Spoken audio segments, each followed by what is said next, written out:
আমরা এখন দইঘর থেকে দই খেয়ে বেরিয়ে পড়লাম, সাথে একটা পার্সেল নিয়ে নিলাম বাড়ির জন্য, কারণ দইটা আমাদের খুব টেস্টি লেগেছে। তো আমরা এখন যাব হচ্ছে মায়াপুরে, গৌরাঙ্গ সেতু হয়ে যাব। তোমরা দেখতে থাকো। আর এইটাই বলবো যে নবদ্বীপ এলে অবশ্যই একবার এই দইঘরের দই খেয়ে দেখতে পারো, কারণ সত্যি এটা অসাধারণ একটা টেস্ট। নর্মাল আমরা গতানুগতিক যেসব দই খেয়ে থাকি আমাদের এরিয়ার বা অন্যান্য এরিয়ার, তার থেকে এটা একদমই ভিন্ন। তো আমাদের কাছে তো ভালো লেগেছে, তোমরাও খেয়ে দেখতে পারো কেমন টেস্ট। আর অবশ্যই যারা আগে খেয়েছো বা আমাদের ভিডিও দেখার পরে খাবে, কমেন্টস করে জানিও তোমাদের কেমন লাগছে। আর এখন আমরা বেরিয়ে যাচ্ছি, এখন মায়াপুর যাব। ইচ্ছে আছে মায়াপুরে দুপুরের ভোগ প্রসাদটা পাওয়ার, যদি ভাগ্যে থাকে তাহলে পাবো, দেখা যাক কতটুকু কী হয়।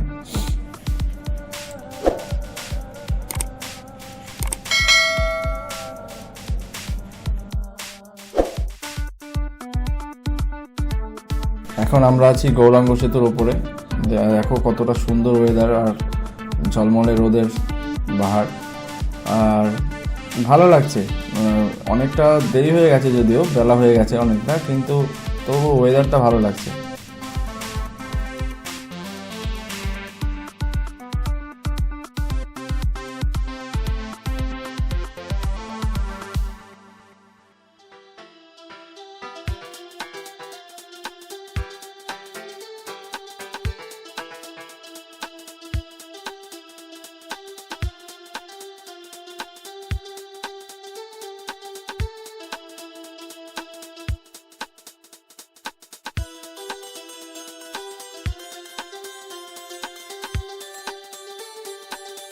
আমরা এখন ঢুকে পড়লাম মায়াপুর ইস্কনের যে ব্যাক সাইডের রাস্তাটা, ওই রাস্তাটা দিয়ে অনেকটা চড়াই উৎরাই করে এলাম বলতে পারো। রাস্তার অবস্থা ভালো নয়, এখনও কনস্ট্রাকশনের কাজ চলছে। যাই হোক, এই রাস্তাটা পিচ ঝাড়াই নয়, বাট এই রাস্তাটা মোটামুটি ঠিকঠাক আছে। এটা মায়াপুর ইস্কনের ব্যাক সাইডের রাস্তা। ফ্রন্ট সাইডটা হচ্ছে তোমার ঘাট পার হয়ে যেটা হয় নবদ্বীপ থেকে, ওই রাস্তাটা। আমরা তো এবার যেহেতু ঘাট পার হয়ে আসিনি, সেই জন্য আমাদের অনেকটাই ঘুরে আসতে হলো। যাই হোক, কিন্তু সেফটি আসতে পেরেছি, এটাই হচ্ছে মেন কথা। রাইডিং একটু বেশি হলো। আর আমাদের সাথে আজকে পঙ্কিরাজ টিমের শুভেন্দু প্রথমবার এসছে। ওরও এটা ফার্স্ট লং রাইড বলতে পারো। ওর জন্য লং রাইড, আমাদের জন্য এটা শর্ট রাইড। তো যাই হোক, ওর থেকেও জেনে নেব ওর এক্সপিরিয়েন্সটা কেমন হলো আজকে।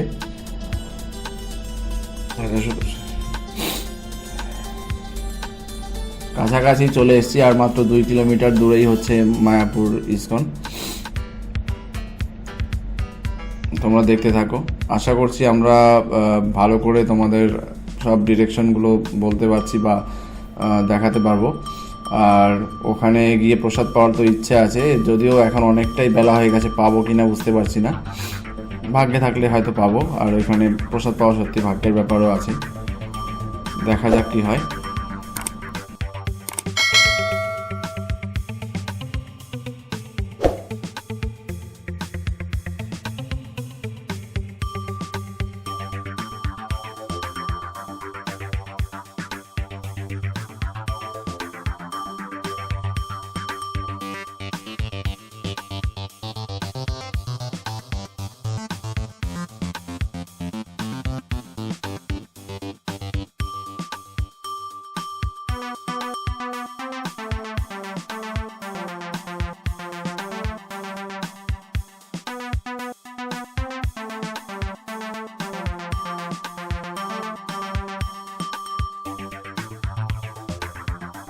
দেখা যাচ্ছে মায়াপুর ইস্কনের সেই বড় মন্দিরের চূড়োটা।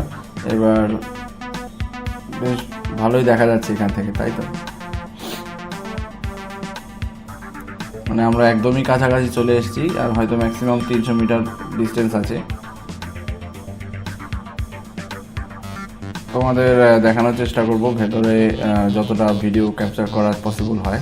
এখানে অনেক নিয়মকানুনের ব্যাপার আছে ওদের, তারপর যতটা পসিবল হয় দেখানোর চেষ্টা করব। ভেতরে খাবার প্রসাদ পাওয়ার নিয়ম টিয়ম কী আছে সেসবই আমরা জেনে তোমাদের সাথে শেয়ার করার চেষ্টা করব। সাথে থাকো, দেখতে থাকো। ভিডিওটি পুরোটা দেখার জন্য বলবো, স্কিপ করলে তোমাদেরই অ্যাকচুয়ালি অনেক কিছু জানতে পারবে না। তো দেখতে থাকো।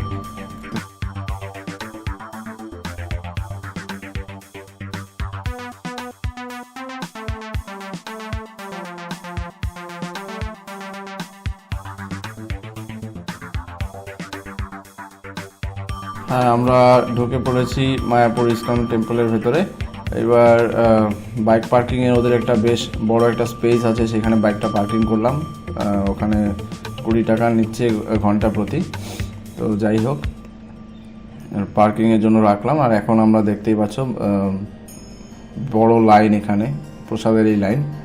তো চেষ্টা করছি আমাদের একজন ইনফরমেশন দিল যে এখানে প্রসাদ এইভাবে লাইনে দাঁড়িয়েও খাওয়া যায়, আবার ভেতরে ওদের ক্যান্টিন টাইপের করেছে। তো সেইখানে গিয়ে 120 টাকা করে থালি হিসেবে পাওয়া যায়, দুইভাবেই খাওয়া যায়। তো ওখানে লাইন ধরতে হয় না, এখান থেকে ইনফরমেশন গেটের থেকেই বললো, আর এখানে লাইন ধরে খেতে হবে। তো আমরা এতক্ষণ লাইনে দাঁড়ালে অ্যাকচুয়ালি আলটিমেটলি দেরি হবে। তো আমরা ভাবছি যে থালি হিসেবেই খেয়ে নেব। তো সেই জন্য ওই দিকেই যাওয়া। মহাপ্রসাদ এই তো ক্যাটারিং টাইপের কিছু একটা আছে এবার। তো চলো কাছাকাছি গিয়ে ওখান থেকে ইনফরমেশন নিয়ে তোমাদের জানানোর চেষ্টা করছি যতটুকু আমরা জানতে পারি। এই সেই শ্রী শ্রী মহাপ্রভুর প্রসাদ নামে ওদের যে ক্যান্টিনটা করেছে এই লোকেশনটা। তো আমাদের এইখানে এসে যে এক্সপিরিয়েন্সটা হয়েছে সেটা বলতে গেলে খুব খারাপই লাগবে, কিন্তু আলটিমেটলি এটা স্ক্যাম টাইপেরই। কারণ আমাদের গেট থেকে ইনফরমেশন দিল যে এখানে 120 টাকা এখানে বসে আরামসে খাওয়া যাবে, এটা ক্যান্টিন টাইপের। কিন্তু এখানে এসে দেখছি এখানে আরও বেশি বড় লাইন, এবং প্রত্যেকেই 120 টাকা করে দিচ্ছে। সেটার থেকে বড় হচ্ছে লাইনে দাঁড়িয়ে টোকেন কাটতে হচ্ছে। ফার্স্টে টোকেন কাটার পরে আবার লাইনে দাঁড়াতে হচ্ছে, আবার হচ্ছে প্রসাদ আনার জন্য যেতে হচ্ছে। আবার প্রসাদ আনার পরে দেখছি যে সিট পাওয়া যাচ্ছে না, মানে বসে খাওয়ার মতো। তো আলটিমেটলি এই জিনিসটা একটু হয়রানি টাইপেরই। এবার জানি না এটা ইসকনের ভিতরে এইভাবে কী করে এরা করছে, আর এরা ইসকনের লোক কিনা সেটাও বুঝতে পারছি না। বাট জিনিসটা অ্যাকচুয়ালি হয়রানি টাইপের, কারণ সামনে থেকে গেট থেকে বলে দিচ্ছে যে আরামে বসে খেতে হলে এখানে চলে যান, কিন্তু আলটিমেটলি এখানে আরামের কিছু নেই। এখানে আরও বেশি করে কষ্ট করতে হচ্ছে। একবার লাইন ধরে টোকেন কাটতে হচ্ছে, আবার লাইন ধরে বেঞ্চের জায়গার জন্য অপেক্ষা করতে হচ্ছে, আবার লাইন ধরে খাবারের জন্য করতে হচ্ছে, লেট করতে হচ্ছে।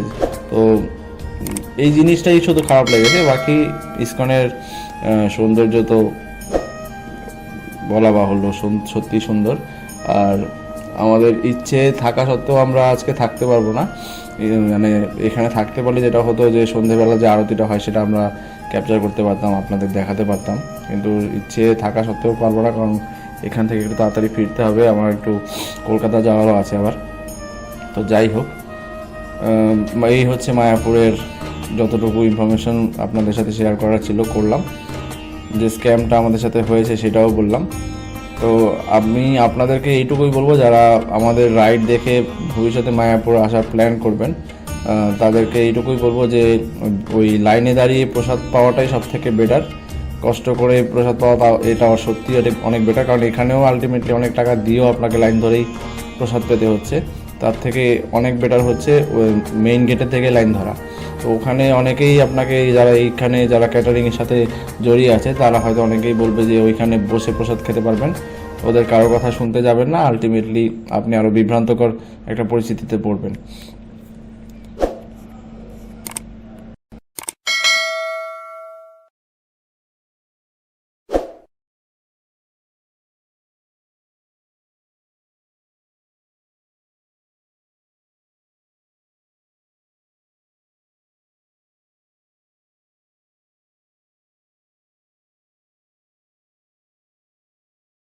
খাওয়া দাওয়ার পর্ব তো শেষ, এবার আমাদের একটু ইসকনটা পুরোটাই ঘুরে দেখার ইচ্ছে। তো ঘুরে ধরে দেখছি, আপনাদেরও দেখানোর চেষ্টা করছি। এই সেই মন্দিরটা যেটা এখনও নির্মাণাধীন আছে, শুধু রুফটপটা দেখা যাচ্ছে তৈরি হয়ে গেছে, বাট নিচে এখনও আন্ডার কনস্ট্রাকশনেই আছে। এটা হয়ে গেলে হয়তো আরেকবার আমরা আসতে পারি আপনাদের দেখানোর জন্য। হতে এখনও মোটামুটি ওনারা বলছে যে আরও মোটামুটি 1-1.5 বছর লাগবে কমপ্লিট হতে।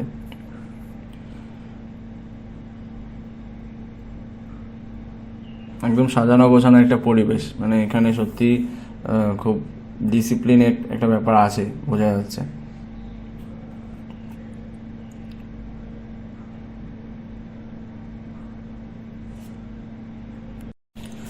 আমরা এখন যে ভবনটার দিকে ঢুকছি এইটার নামই হচ্ছে গদা ভবন।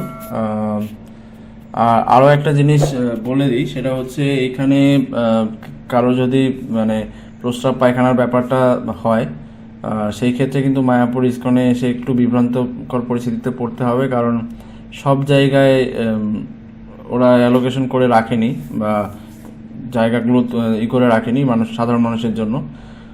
একমাত্র যারা এখানে থাকার জন্য হোটেল বা ওদের যে নিজস্ব ভবনগুলো আছে এগুলোতে যারা থাকবে তাদের জন্য সেই ফ্যাসিলিটিসটা আছে যে তারা যে কোনো জায়গায় করতে পারবে, টয়লেট ইউজ করতে পারবে।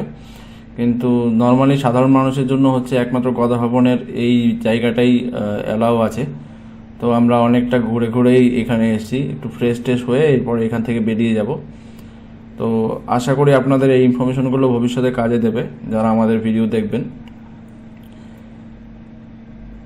এখানে আর বেশি দেরি করব না, মোটামুটি দেখা হয়েই গেছে সব। এবার বাড়ি ফেরার পালা, জাস্ট ফ্রেশ হয়ে এখান থেকে একটু জল নিয়ে নেব, ব্যাস। তো দেখা হচ্ছে আবার পরবর্তী কোনো ভ্রমণে আপনাদের সাথে। সবাই ভালো থাকবেন, সুস্থ থাকবেন।